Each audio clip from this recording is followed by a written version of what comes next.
Hey guys, welcome to this video with myself Alex, and today I want to talk about fear and bodywork, or the role of fear in the bodywork, in working with the body.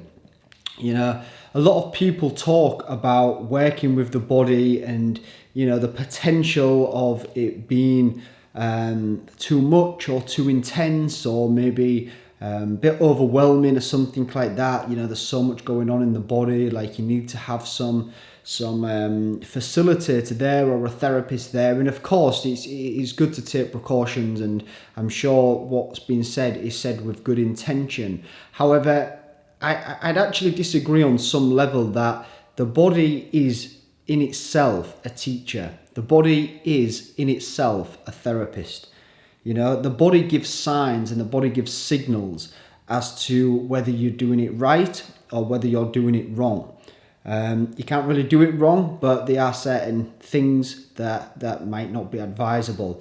But in terms of fear, I'd say that fear is a really good sign. Like, one thing that I've realized from doing this work over the past decade is that fear is a consistent part of the journey.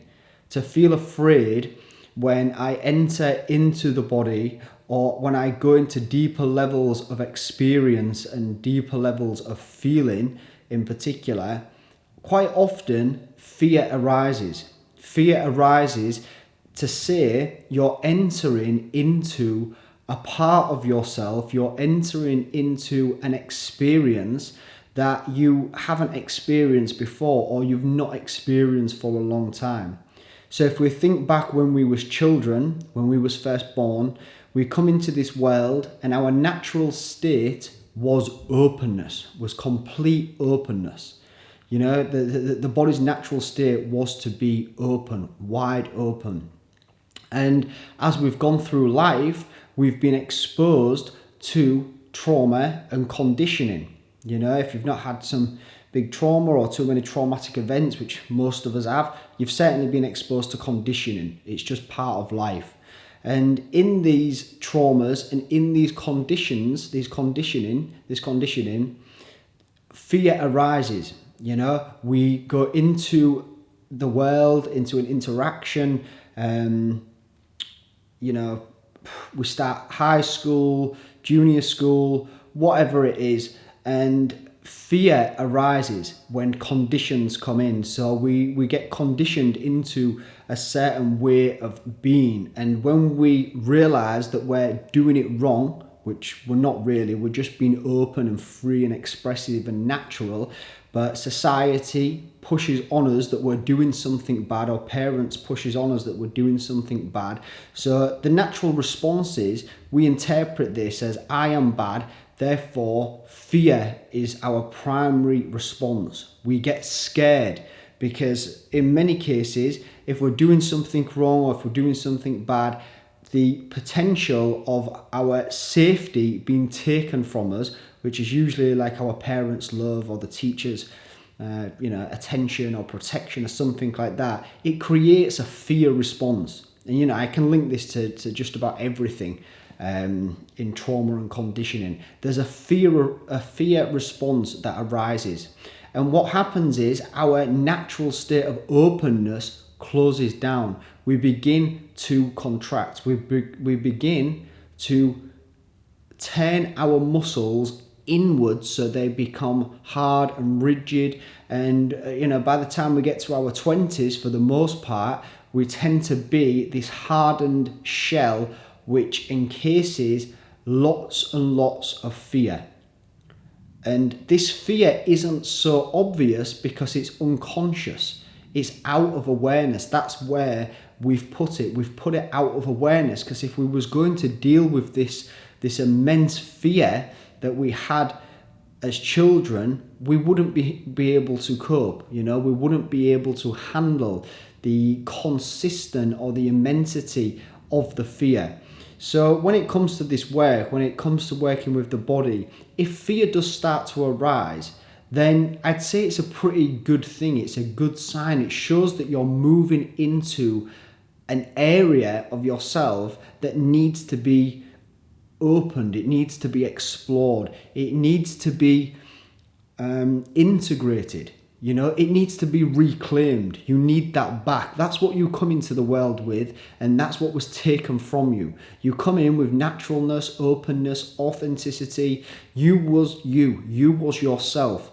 And it was very easy to be yourself. There's nothing easier than being yourself because it's natural, it's innate. But as we've gone through life, these parts of who we are have been taken from us. And they've been taken from us, or we've given them away out of fear, out of protection, out of safety, out of survival. You know, we sacrifice ourselves in order to survive. And in order to survive, you know, we need a fear response. We need the fear response to know that there's danger or potential danger.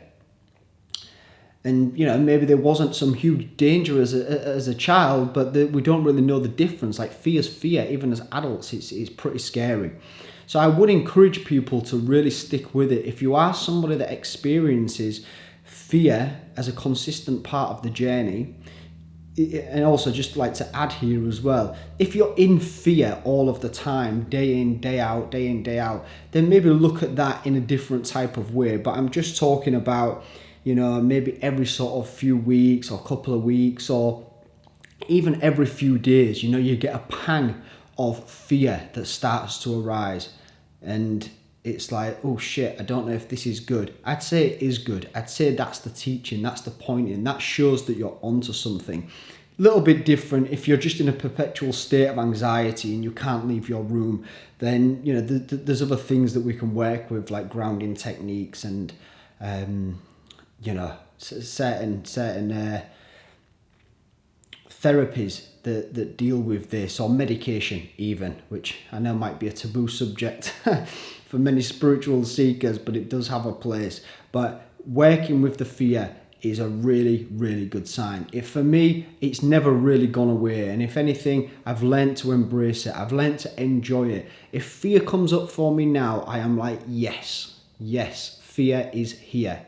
Fear is saying, Alex, keep going. That's the relationship I've built with it, in fact. You know, I've not really thought of it too much in these words, but like that is absolutely true. If I've done a bodywork session, if I've been doing my bioenergetics, if I've been inquiring and fear starts to come up, I will stop whatever I'm doing, you know, like I've left an entire meal, because, you know, I've cooked myself food after doing some bodywork, and I'm going to go sit down and eat this meal, and fear starts to arise, and I know the sign. I know that it's the body kind of just like opening, contracting, and it's like it's some of the most important times for me. It's like it's just as valid as some huge spiritual experience or something like that.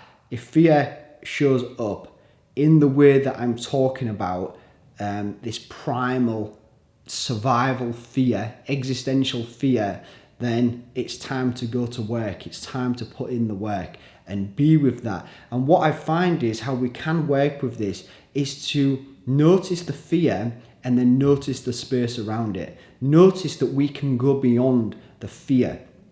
You know, I don't mean beyond like we leave the fear, definitely not. I mean that there is a holding of the fear. So the fear has a space within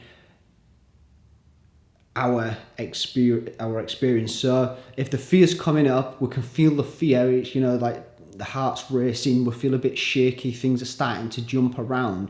You know, the shakiness, the heart racing, the jumping around is held within a space. We have an awareness of that, and we can focus or relax ourselves into the space around it. Try not to make it so much of a thing. But don't try and go into the emotion. Try to give the emotion space. And in truth, the emotion already has space. It already has enough space around it. Just recognize that you can relax or rest or focus on that and allow the fear, allow the trembling, allow the shakiness to start to move through. Allow it to come up. It's so key. It's so important. And it's such a good sign for most people that we really honor this as being part of the journey. Okay guys, I hope that helps. Leave any comments and questions and all that. Thanks for listening.